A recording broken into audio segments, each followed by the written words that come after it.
Here we are. Mother's Day is soon. And since this is Unschooling Mom to Mom, I want to talk with you about that. And one of the things that's most important to me as a mom on the other side of child raising is to be sure that you get a truthful look at parenting and educating kids, and in this case, motherhood. I have some free stuff that I'll show you if you're on the video, or I'll link to it in the show notes if you're listening on the podcast. And I think I'll put a link at the bottom of the unschoolingmomtomom.com website so that you can go straight to all the Mother's Day resources because I have them all collected for you there. And why I want to talk to you from an unschooling perspective about Mother's Day is because, let's face it, our kids are not sitting in a classroom making a gift this week to bring home to mom. They're not watching Hallmark commercials reminding them to thank their mom for all her wonderfulness. Dads may remind the kids on the weekend, take them to the grocery store, grab some flowers, maybe something for breakfast in bed. But not all dads do that, and not all families have dads.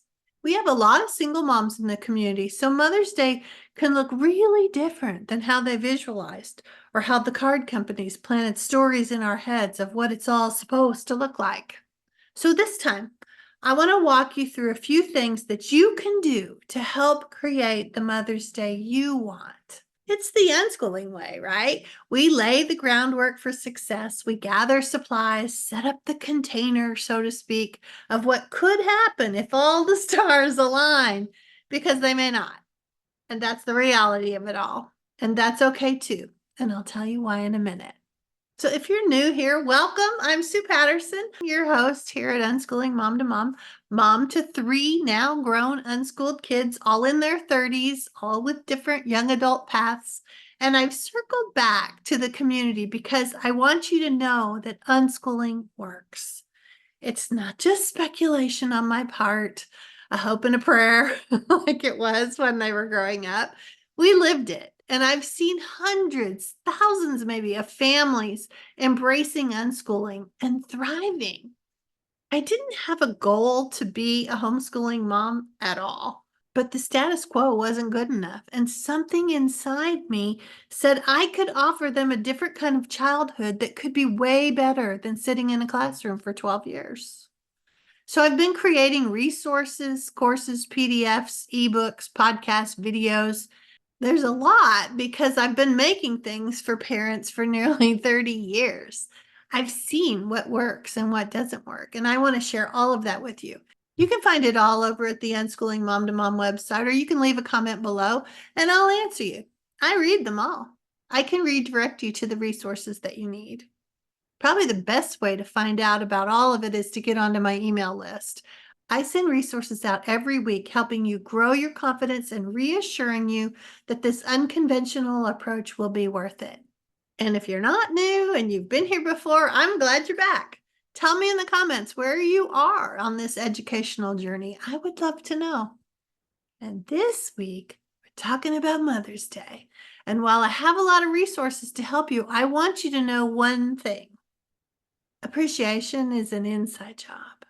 Sure, we'd like everyone to say, "You're doing great, Mom. Thanks for all your sacrifices. We love you so much. What a great life you've created for all of us."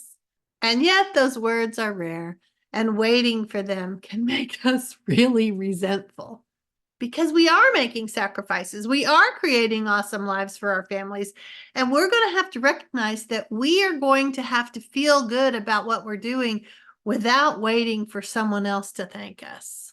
Even as I was writing this out, I write everything out ahead of time before I do these podcasts. Otherwise, I would just ramble and ramble.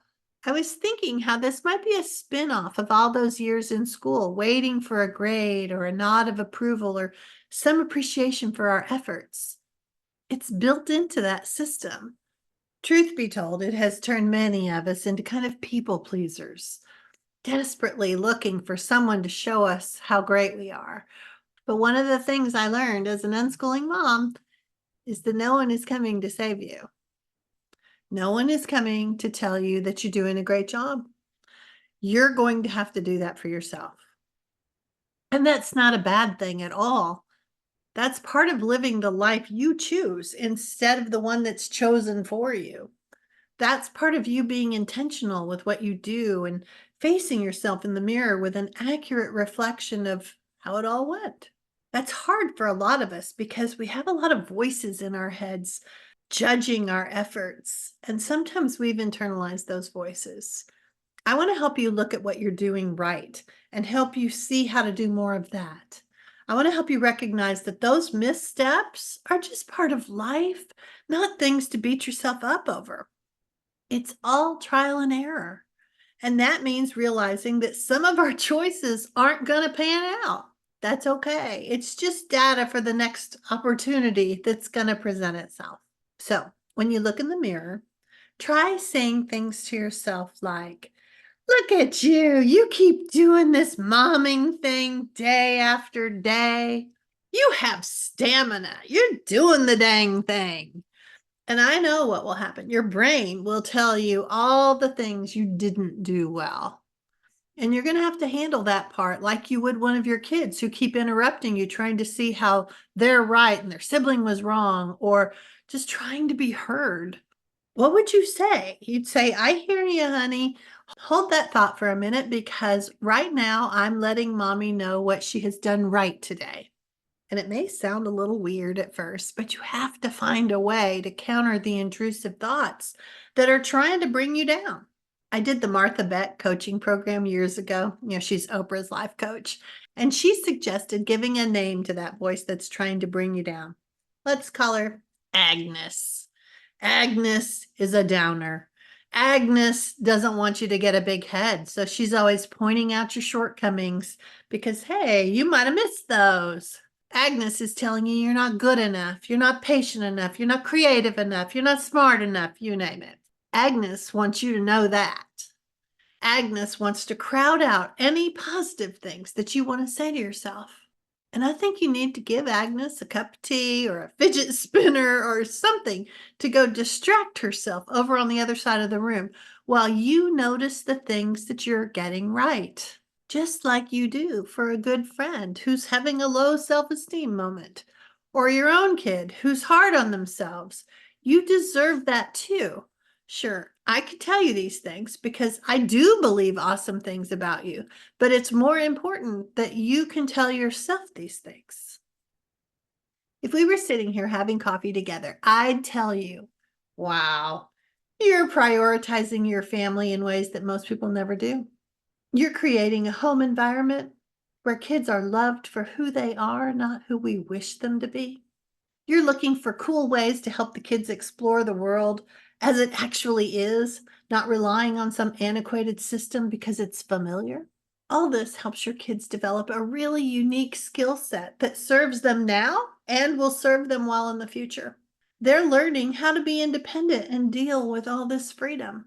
And you're impressive. You don't just hop on the conveyor belt and roll along through life. You learn more and dismantle the pieces that don't now or maybe never really worked for you. You're creating this life and not waiting for someone to hand you a hall pass or tell you what to do. Your mantras are, "Oh no, let's see," or "Yes, let's do that." You're taking advantage of all life has to offer. And that is such a big deal. Be proud of yourself. I'm proud of you. I love that we're virtual friends. So, how to create the Mother's Day that you want? Pause for a minute and think about that. What would it look like? Do you need to bake yourself a cake? Buy yourself some chocolates? Order food to be delivered on Mother's Day? One of the past podcasts, I suggested this and said that when the doorbell rings, you can shout, "Yay, the Mother's Day fairy has arrived," with all your favorite foods. I have a list of other things that you can do for yourself over at the website on podcast number 95 from last year. Podcast number 17 has even more reminders about how to turn this day into something that actually fills your cup. Podcast number 62 is a realistic look of what raising my kids in this unconventional way really looked like. It's called "I'm That Mom," and you might enjoy that one too. Then on podcast 131, I've redone the Lean Into the Love podcast and added in specifics about my own kids and other ideas that I have now that I'm looking back. So I mentioned I have a web page where I've collected all these resources that you can bookmark it and come back to it year after year. We all need a little reassurance, and these podcasts will all be linked in there too. But this year, I've added something fun, 2 musical playlists to help you celebrate being a mom. One is at YouTube where you can listen and watch the performers. The other is at Spotify if you just want to listen and work your way through. I have 75 songs on each playlist so far. And I'm adding more if you have something that you'd like me to include. I can do that. Some will make you smile, some will make you want to dance, some maybe make you want to cry a little bit, like motherhood, a jumble of emotions on any given day. I'll put the links to the playlist in the show notes so you can hop over there easily and download it.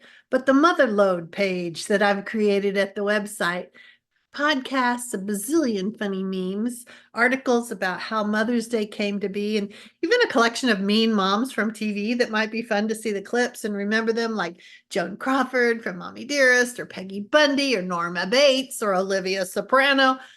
I fell down that rabbit hole one year. I have them all collected for you. And I still have PDFs that you can have for free.